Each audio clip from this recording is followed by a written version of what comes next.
What's happening, fight fans? This is the Encyclopedia. George Kennebrew here with MMA Mayhem TV. We are here at the Las Vegas Convention Center at the IMMAF Tournament. This interview is being brought to you by Alpha Male TRT, and I am standing here with Orlando Jimenez. Just came off a flawless, unanimous decision victory.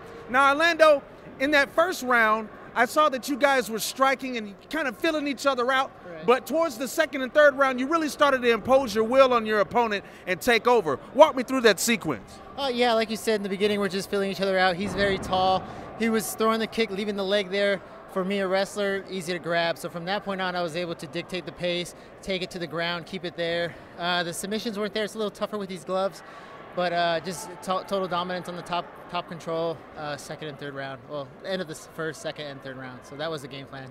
Now, you speak of the submission attempts. It seems like even though, like you said, they weren't working out for you, or you may not have got them the way that you wanted to, it seemed like you were still poised and be aggressive in going for them. Was that just your determination to really make a statement and try to finish the fight?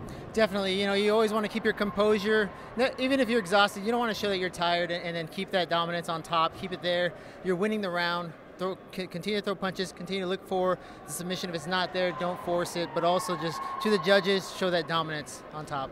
Now, you seem to be in very good condition. It seemed like you didn't tire out, weren't breathing too heavy or whatnot. Just talk about your coaches and just how they prepared for you, how they prepared you for this contest, cardio-wise. A lot. You know, I take from a good friend, Dominic Cruz, who's a UFC bantamweight champion of the world.